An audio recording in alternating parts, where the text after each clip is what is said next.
Eu vou trazer aqui o áudio de uma advogada que ela fez esse vídeo no Instagram, no perfil dela, no Instagram, comentando sobre o caso. Você já deve saber, alguns de vocês já devem saber, do caso do homem lá no Rio de Janeiro que ficou preso por 7 meses, acusado de estrunfo. E acabou sendo solto, verificaram que ele não tinha culpa, e aí ele entrou com uma ação de pedido de indenização, lógico.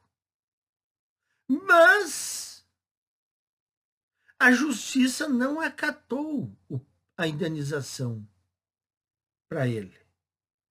E ainda por cima, para completar o cenário de terror, está cobrando dele as custas do processo, que chega a quase 500 mil reais.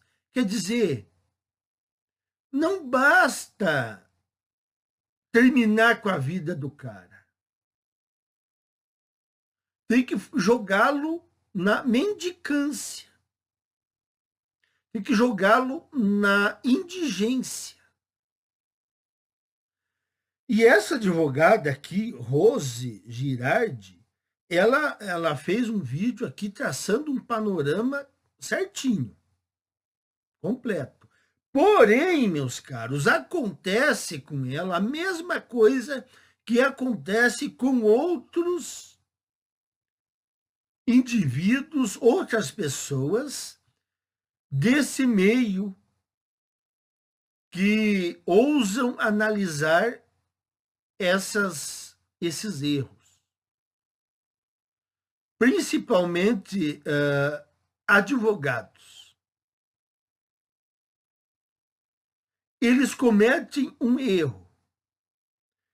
Eu não sei a fundo se esse erro é por desconhecimento de causa, eles não perceberam que nós não estamos em uma sociedade normal, nós estamos em uma sociedade feminista e feminina, ou eles sabem, mas eles não podem pisar muito no acelerador porque eles estão nesse meio. E aí eles não querem ser cancelados. Ou, quem sabe, as duas coisas também, ao mesmo tempo. Então, já que eles não falam, eu falo. Após nós ouvirmos o que ela tem a dizer, eu vou dizer o que está acontecendo.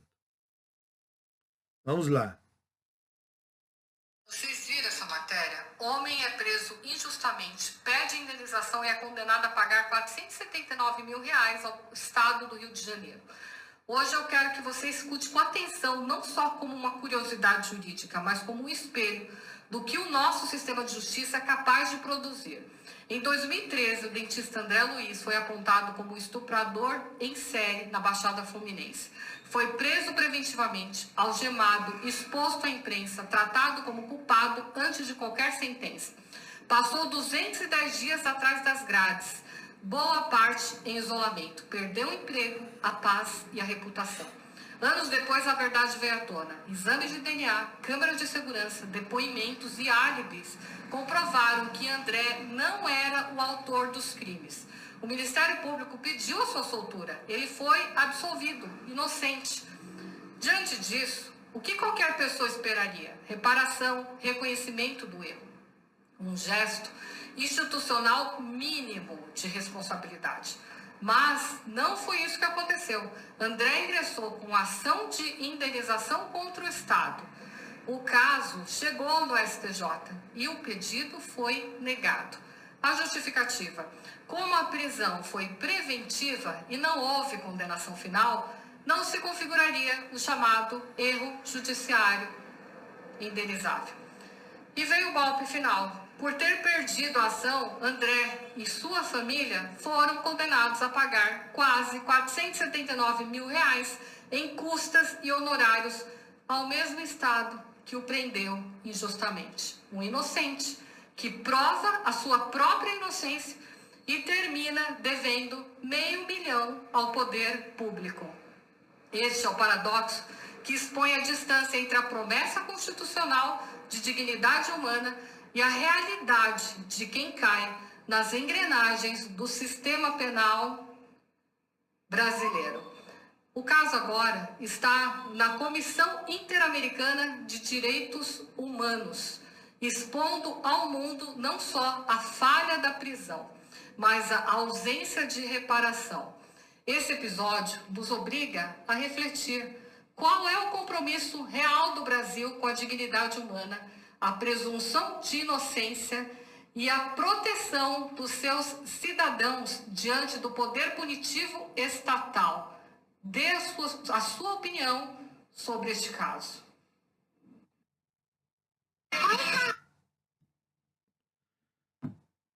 Assim, ó, ela se refere a o erro do judiciário brasileiro nessa questão. Ela se refere de modo genérico.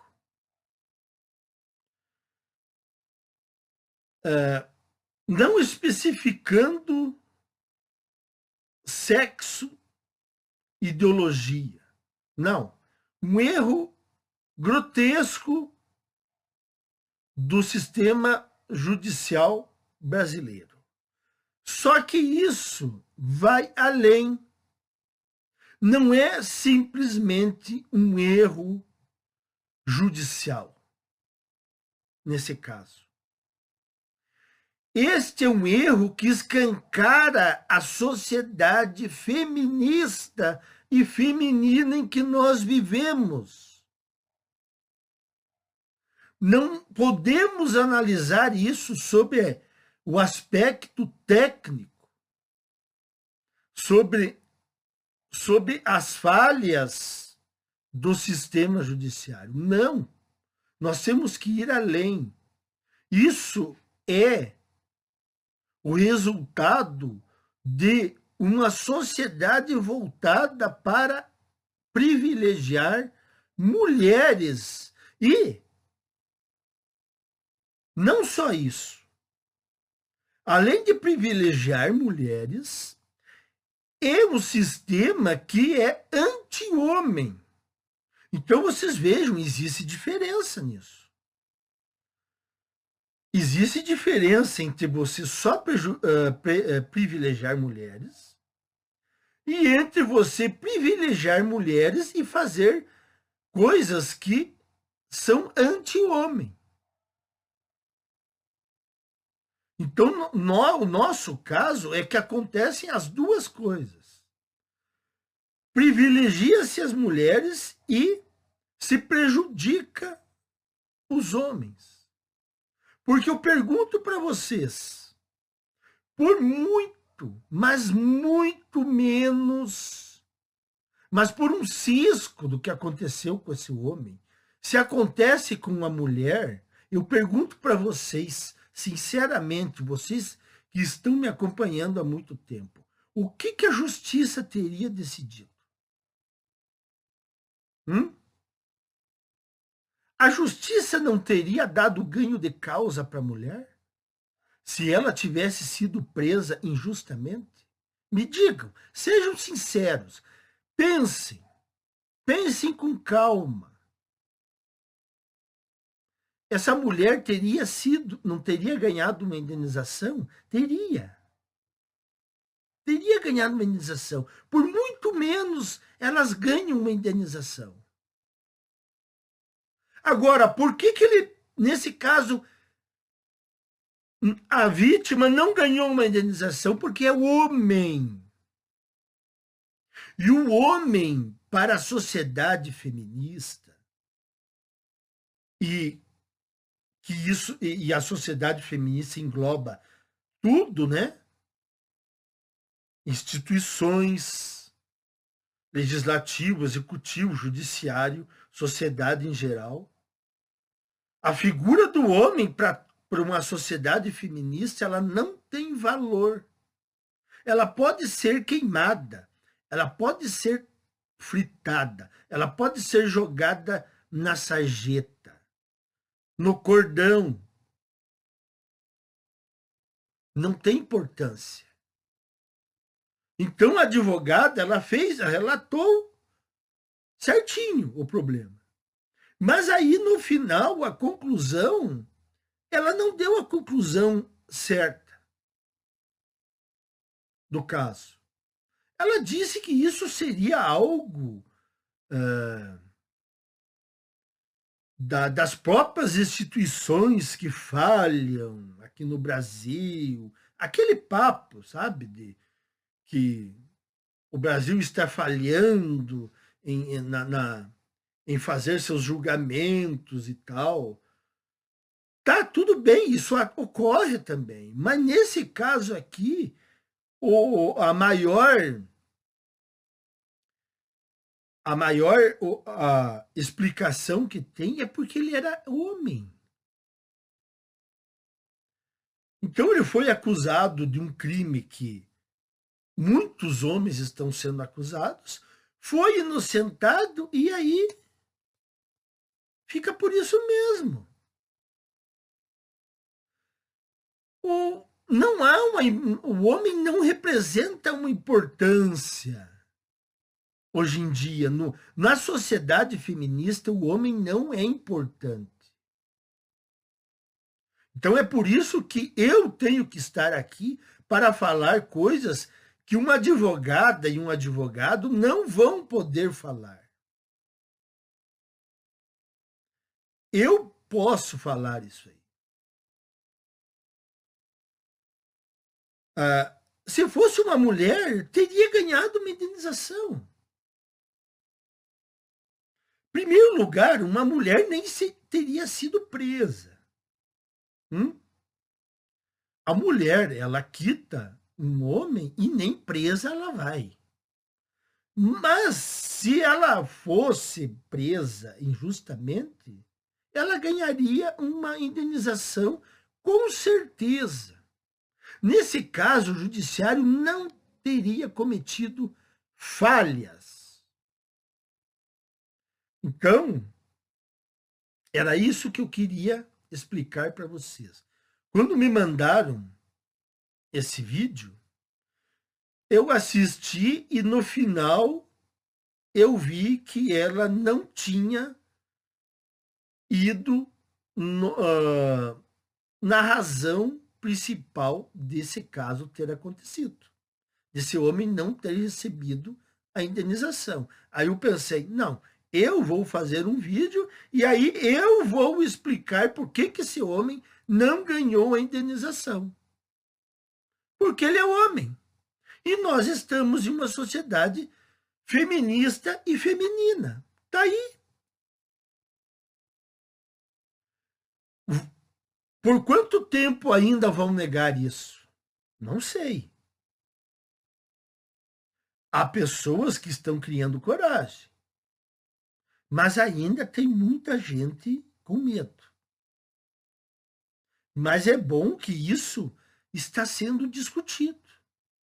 Coisa que antes não era discutida. Então vocês vejam, isso está sendo debatido. Por mais que eles não cheguem na causa principal, está sendo levantada essas questões. E é por isso que o sistema feminista, que já estava quase todo montadinho para o golpe final, está completamente enraivecido. Porque justamente quando elas partiam, a ideologia partia para o seu golpe final, surgiram pessoas para desmanchar esse castelo de mentiras. E isso para eles é inadmissível. Só que aconteceu. É inadmissível, mas aconteceu. E agora vocês vão ter que aprender a lidar com isso. Então está aí, meus caros. Mais uma injustiça contra os homens. Quantas ainda precisam vir? E tem homem, repito, contra nós. Vai vendo que uma hora acontece com vocês. Até mais, meus caros.